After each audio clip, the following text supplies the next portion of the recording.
What happens when you combine Dwayne the Stock Johnson, Negan kills the cameraman, and a big hairy gorilla all in one film? You end up with a steaming pile of...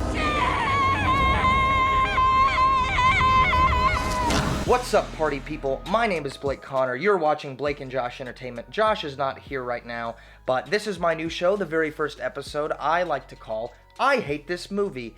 First on the chopping block, Rampage. I want you guys to know that I am not going to be making baseless accusations today. I'm not here to talk about movies I don't like for no reason. What I am here for is sensationalized, hyperbolic exaggeration, because I hate this movie. I absolutely hate it, and I can't wait to tell you why. Let's get into it. So, for those of you who haven't seen it, the film opens in space.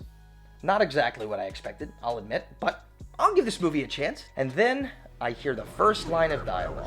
Mission Control, this is Atkins. Something went wrong with the test. The crew is dead.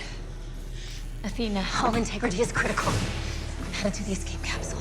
A lot of you out there might be saying, I didn't see anything wrong with that scene. Like, what's the big deal? Blake, why are you nitpicking this movie? You just started watching it. Jesus Christ, what's wrong with you? And I say, nay.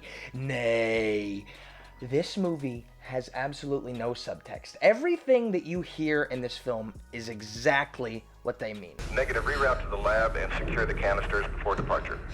But the test subject is loose. Doctor, the test subject is a rat.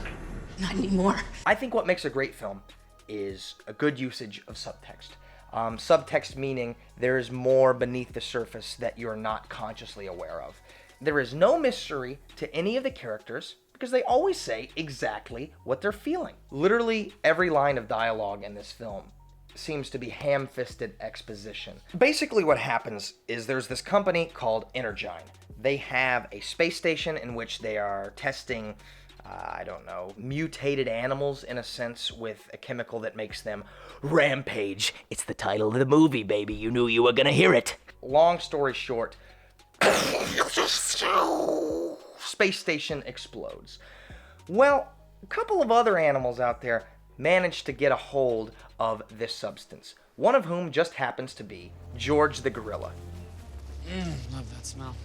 Brings me right back to Uganda. Now we're introduced to Even to Dwayne Uganda? the Sock Johnson. Yeah? Oh, yeah. And God, what a man Jungle he doesn't is. kill you, the poachers He could will. smell danger from a mile away.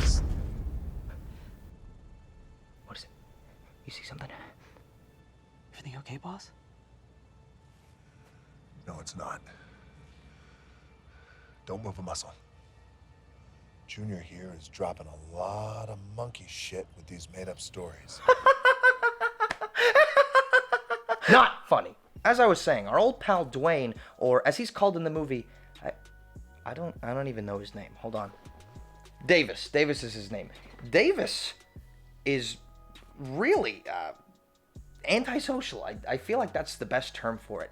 One of the first things that he does is turn down a date from a really cute girl. I would love to learn more about those submission techniques. If you have time for a drink. Begone, thought! Because he has a job to do, and that's taking care of George, the motherfrickin' gorilla. Next day, Davis finds out George has been wounded. Little does he know, he's also been infected by the Rampage virus. After Davis manages to find the canister that administered this Rampage virus, we're introduced to quite possibly the worst villain introduction in the history of f***ing movies. You done? We just lost billions of dollars, Claire. Tens of billions, actually. This is exactly what I'm talking about. This film just assumes that its viewers are idiots. They're just describing exactly what's wrong. Why are you mad? We just lost billions of dollars. Oh, yeah, I guess I'd be pretty mad too. You handle the press, and I'll get Burke to take care of the canister. Who is Burke? Remember that private military firm we acquired last year? You called them Killers or Us? Yeah. Well, he's the us. What? Why would he not remember? Remember those people we hired? Yeah, it's him. Oh, I guess I did remember that. But the audience didn't, so we had to say it. I need to find someone who knows exactly what the hell this thing is. I found her. Davis meets Kate Caldwell, who explains that Energyne was responsible for the Rampage. Bunch of crap. Really, the most egregious thing about this scene is the fact that she immediately pulls up a Wikipedia article without typing it in her address. Crazy! It's very convenient that Kate managed to show up when she did and give this exposition because George is about to get angry. Dare I say he might go on a rampage? We get a scene with a wolf, which totally negates the purpose of the whole bad guy setup that the villains did earlier. Again, stupid. Now that this big bad wolf has blown down all the houses, we cut back to Davis. How you guys doing?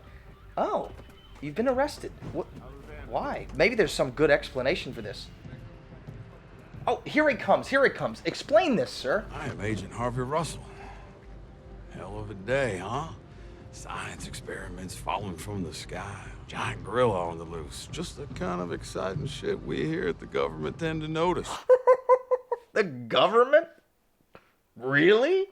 You couldn't come up with anything better than the government. The government. In this scene, I noticed two things. First, he slaps his gun, which is blatantly revealed to them. And also, look at that Longhorn belt buckle. Well, you don't get that anywhere outside of Texas. Claire, I found him. Some Black Ops-looking dudes loaded the gorilla into a cargo plane late last night.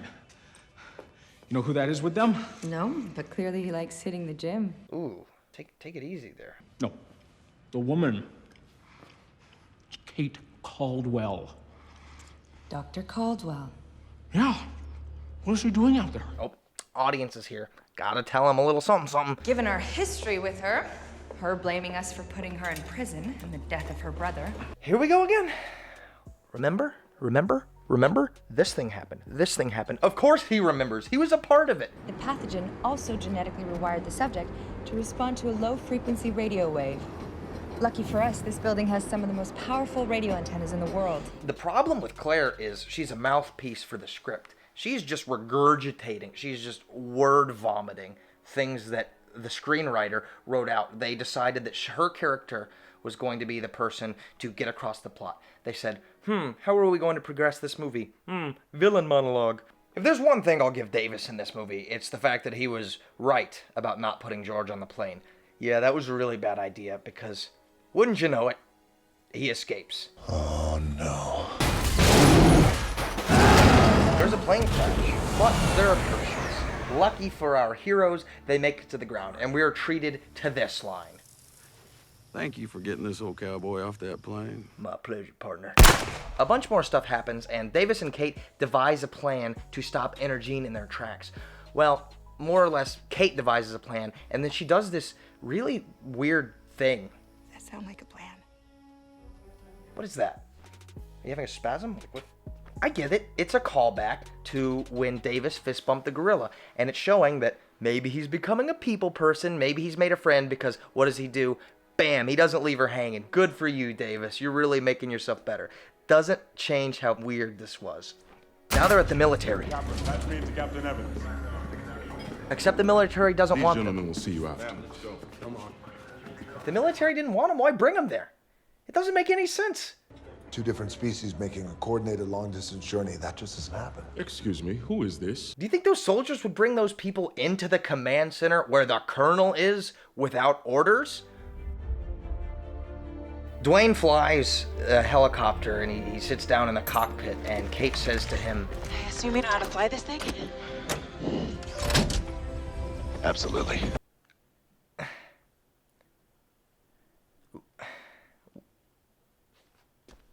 All right. We end up in the city, and this is when the real Rampage begins, baby. This is what people paid money for. This is why they came to the theater. It's in the name. Let's see it. Get it? Because it's a big dog and a little dog. That's when Crocodile Dundee shows up. He goes, "Bah!" and he's in the fight too. So now we got 3 giant monsters on the loose. More things for Dwayne Johnson to go at. The camera just loves dramatically zooming in on his face. Well, that sucks. Some more things happen. I'll spare you. Kate ends up at Energyne, And this scene gives us some more terrible classic villain tropes. The feigned apology. I was so sorry to hear about your brother. The hold-back technique. An outrageous demand. All right, let's go. Followed by a stoic refusal. That's not happening.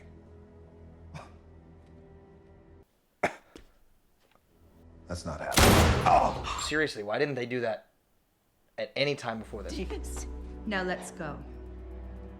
Why is she gonna come with, like, what is the actual purpose or reasoning behind her coming with you other than plot armor? You can't shoot her right here and now.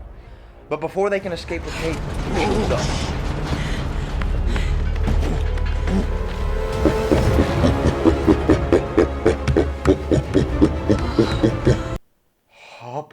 Hubba, big boy. Come on. Davis is back, I guess, because why not? And then we're given this scene. What the hell are you doing? I'm genuinely surprised at the fact that Claire is genuinely surprised. I mean, what? What the hell are you doing? What the hell are you doing? Isn't it obvious? Do you really not understand? And then we get quite possibly the most ham-fisted line in the whole movie. What the hell are you doing? What? Feeding the monster to the gorilla. Ugh, that was not good, is what that was. It was really not good. I'll give the devil his due in this film. I've been roasting this movie nonstop, but there's one thing that I do want to comment on, and that is the visual effects. The visual effects are really stunning. When I say they're really stunning, I mean they look nice. What brings this up is how realistic that drop into the gullet for George is. And he didn't chew her up or nothing. You know she's still alive in there. Like, first thing he does after that is probably break every bone in her body because he's beating his chest. Jesus Christ, it's like being hit by a sedan over and over and over again. You know every part of that woman is mush. But what about Brett? Did he escape? Oh, damn. That was a lot. Huh. Well, after George bonks his head, suddenly remembers who Davis is. You okay?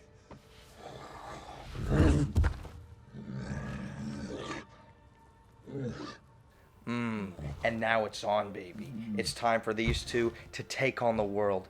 What does the first thing Davis do? Go to safety? Hell no. Gets a nade launcher, baby. That's it.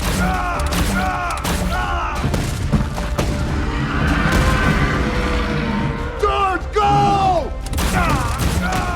Spoiler alert, Dwayne Johnson does not stop the monsters. They are stopped by a combination of friendly fire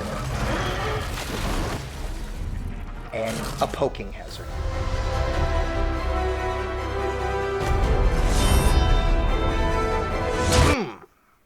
Man. At this, George the gorilla is done. Ladies and gentlemen, can we get a moment of silence for our friend George?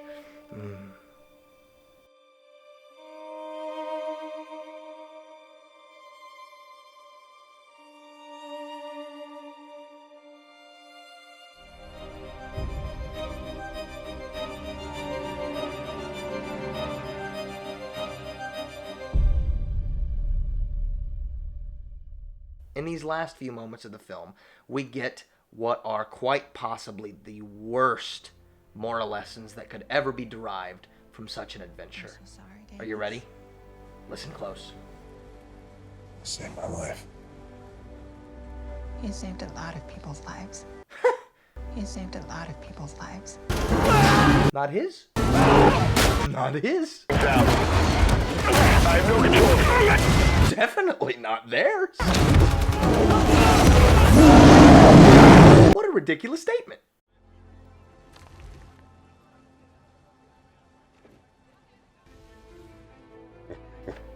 Guys, he's alive. Why will we worry? He's not even... Of course he's not dead. Of course he's not dead. How would they make a sequel if he was dead? Finally, we are treated to the coup de grace, the finale, the grand emotional moment, the climax that we have all been waiting for. Are you ready? Are you ready? I don't think you're ready. Here it is, baby. Rampage. Rampage. There it is. There's Rampage. I really hate this movie for a lot of reasons. The first of which being its total lack of subtext, the absolutely terrible dialogue, a lot of the wooden performances. Nobody learns anything. Every character arc in this film is flat. Nothing happens. So what did Davis learn from all of this? If anything, his behavior was reinforced. All he learned was that he was right the whole time. And what sort of lesson does that set? The only semblance of character development Davis is given is that he's not a people person. He has no discernible flaws. He's in peak physical condition. He's got a great job that apparently he's amazing at. He knows how to do everything. The only thing he learns is how to make a platonic female friend by the end of this, which honestly I guess a lot of guys could learn how to do. So props to you, Dwayne. Alright all. Thank you for sticking with me through this movie rant. My name is Blake Connor. You've been watching Blake and Josh Entertainment. Thank you so much. Please subscribe, hit that notification bell if you're interested, and see some more videos from us. I will see you next time. Peace.